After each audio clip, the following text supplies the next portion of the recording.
এবং আজ থেকে এই মুহূর্ত থেকে আমরা সেই আমরণ অনশনে বসতে চলেছি। কাজে আমরা ফিরছি, খাবার বিচার কর, নাটক ছাড় বিচার কর, you demand, I demand, you need, I need, you want, I want, we want. একটু সময় দাঁড়ানো, অ্যানাউন্সমেন্ট হওয়ার আছে। আমাদের সহকর্মীর যে রেপ অ্যান্ড মার্ডার, তারপর রাজপথে নেমে এসেছিলেন রাজ্যের সমস্ত সাধারণ মানুষ, জুনিয়র এবং সিনিয়র ডাক্তাররা অভয়ার ন্যায় বিচারের দাবিতে এবং সমাজের কোনো ক্ষেত্রে যেন আরেকটি অভয়া আমাদেরকে দেখতে না হয়, এই দাবিগুলো সামনে নিয়ে এই দাবি নিয়ে ওয়েস্ট বেঙ্গল জুনিয়র ডক্টরস ফ্রন্টের পক্ষ থেকে আমরা দীর্ঘ আন্দোলন কাটিয়ে আজকে 57-58 দিনের মাথায় দাঁড়িয়ে আছি। যে জায়গায় গিয়ে আমরা দেখছি যে অভয়ার ন্যায় বিচারও আমাদের কাছে অধরা, আর সমাজের প্রতিটি ক্ষেত্রে অভয়া প্রতিনিয়ত এখনো ঘটে চলেছে। গতকালের জয়নগরের যে ঘটনা, তাতে এটা পরিষ্কার হয়ে গেছে যে রাজ্যে কেউই কোথাও সুরক্ষিত নয়।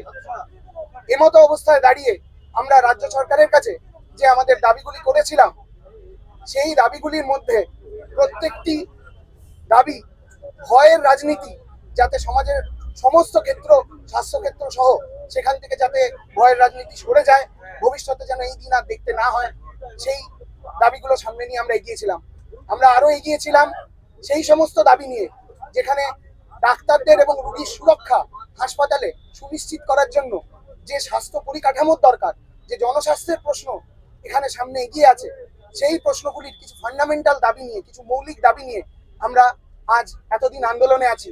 এবং সর্বোপরি এবং সবার ওপরে অভয়ার ন্যায় বিচার, সবকটি আজকে আমাদের কাছে অধরা। যখন সিবিআই এর কাছে এই ঘটনার তদন্ত তুলে দেওয়া হয়েছিল, তারপর থেকে আমরা বারবার জানিয়েছি যে সিবিআই এর তদন্ত প্রক্রিয়ার প্রতি আমাদের আস্থা আছে। আজকে আমরা অর্থহীন ভাষায় জানিয়ে দিতে চাই যে সিবিআই এর এই তদন্ত প্রক্রিয়ার উপর আমাদের সম্পূর্ণ অনাস্থা আছে। যখন তারা লোয়ার কোর্টে, যেখানে অভয়ার ন্যায় বিচারের যে আলোচনা চলছে, সেখানে সিবিআই প্রতি পদে যে ঘটনাগুলি ঘটিয়ে চলেছে, তাতে আমাদের কাছে বেশ কিছু প্রশ্ন উঠে আসছে যে তদন্ত ঠিক কোন গতি প্রকৃতিতে চলছে। এই জায়গায় দাঁড়িয়ে আমরা রাজ্য সরকারের কাছে আমাদের যে দাবিগুলি, সেগুলি সামনে রেখে গতকাল এখানে জমায়েত করি। সেই জমায়েতের আগে আপনারা সবাই জানেন যে আমাদের জুনিয়র ডাক্তারদের উপর মারধর করা হয়, আমাদের এই মঞ্চ বাঁধতে দেওয়া হয়নি। এখনো অব্দি আমাদের কাছে কন্টিনিউয়াস থ্রেট আসছে যে আমরা এখানে বসতে পারবো না। যে থ্রেট কালচারের বিরোধিতায় আমরা রাস্তায় নেমে এসেছি, রাস্তায় নেমে সেই থ্রেট কালচারই আমাদেরকে কন্টিনিউয়াস ফেস করতে হচ্ছে। আমরা প্রতিনিয়ত তার সাথে লড়াই করে এগিয়ে যাচ্ছি।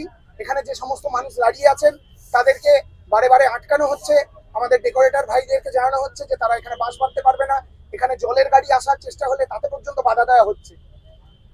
এই জায়গাতে দাঁড়িয়ে আমরা গতকাল রাজ্য সরকারকে 24 ঘন্টা সময় দিয়েছিলাম এবং বলেছিলাম সুনিশ্চিত করতে যে আমাদের দাবিগুলি যেন মানা হয়। রাজ্যের সমস্ত সাধারণ মানুষ যে আশায় বুক বেঁধেছেন, তারা আবার নতুন করে জানতে চাইছেন যে তারা নিশ্চিন্তে থাকতে পারবেন, শান্তিতে রাস্তায় বেরোতে পারবেন, সেই দাবিগুলিকে মান্যতা দিতে বলেছিলাম। যথারীতি 24 ঘন্টা পর আমরা দেখলাম কি পেলাম। আমরা তাদের কাছ থেকে পেলাম খালি থ্রেট, যেন এই অবস্থান যেন আমরা সরিয়ে নিই, আমরা যেন কারোর মনের মধ্যে যেন প্রতিবাদের আগুন না জ্বলে। সবাইকে প্রতিবাদের আগুন থামিয়ে দিয়ে উৎসবে ফিরতে বলা হলো। উৎসবে মানুষ ফিরুন, আমরা চাই মানুষ উৎসবে ফিরুন, উৎসবকে পাশে নিয়েই মানুষ থাকুক, কিন্তু তাদের মধ্যে প্রতিবাদের আগুন, শোকের আগুন, দ্রোহের আগুন জ্বলতে থাকুক। কারণ আমরা অন্তত সেই মানসিক জায়গাতে নেই যেখানে আমরা উৎসবে ফিরতে পারবো। সামনে দুর্গাপূজা, মানুষ আনন্দ উৎসব করুন, কিন্তু আমরা যে অভয়ার কাছে এবং প্রত্যেকটি বোনের কাছে আমরা যে অঙ্গীকার করেছি যে কোনোদিন কোনো অভয়া হতে দেব না এবং অভয়াকে আমরা ন্যায় বিচার এনে দেবো, সেই জায়গায় দাঁড়িয়ে আমরা ঘোষণা করেছিলাম যে 24 ঘন্টা পর হতে আমরা আমরণ অনশনে বসবো। এবং আজ থেকে এই মুহূর্ত থেকে আমরা সেই আমরণ অনশনে বসতে চলেছি।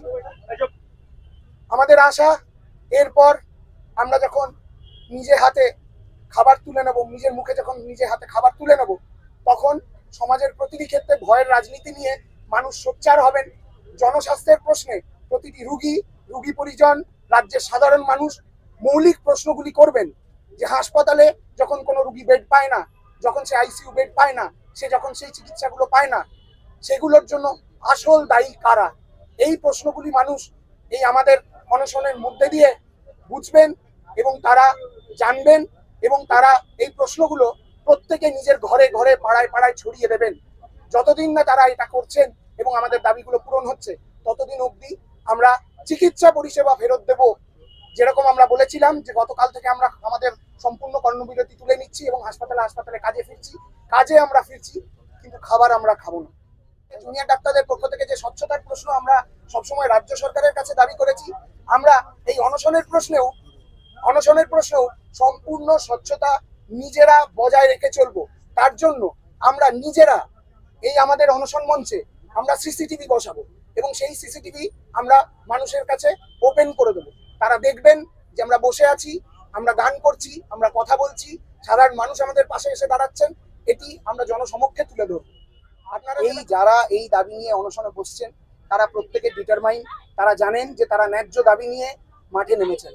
তারা প্রত্যেকে নিজের ব্যাপারে পুরোপুরি কনফিডেন্ট। এরপরেও যদি কোনো আমাদের দায় মিটতে যদি দেরি হয় এবং তার জন্য যদি কারোর কোনো অসুস্থতা ঘটে তাহলে অবশ্যই তার দায় রাজ্য সরকারকেই নিতে হবে এবং যারা মানছে না আমাদের দাবিগুলো তাদেরকেই নিতে হবে। हम लोग पूरा West Bengal junior doctors front जो कि सारे ही जो यूनिटी दिखाता है जूनियर डॉक्टर्स में, सारे ही नागरिक का भी सपोर्ट दिखाते हुए हम लोग यहाँ पे हंगर स्ट्राइक स्टार्ट करने वाले हैं। अभी से हम लोग जब हम कोई भी बात रखते हैं उसमें हमेशा ट्रांसपेरेंसी का मांग करते हैं। जो मांग हम करते हैं, जो मांग वो नहीं पूरा कर पाए, वो मांग हम पूरा करेंगे ट्रांसपेरेंसी दिखा के। और हमें ये भी दिखाना पड़ेगा कि हम लोग बस खाली बात नहीं करते हैं। हम लोग यहाँ पे ट्रांसपेरेंसी दिखा के जो भी हंगर स्ट्राइक है वो मेन बात यही दिखाना चाहते हैं। इसमें हमारे पास कुछ भी छुपाने का नहीं है। जी, सीसीटीवी कैमरा लाइव रहेगा। यहाँ पे हम लोग सब जितने भी 6 जन बैठेंगे उनके ऊपर ताकि कभी भी कोई भी उंगली ना उठा पाए, उसका हम लोग पूरा देखेंगे।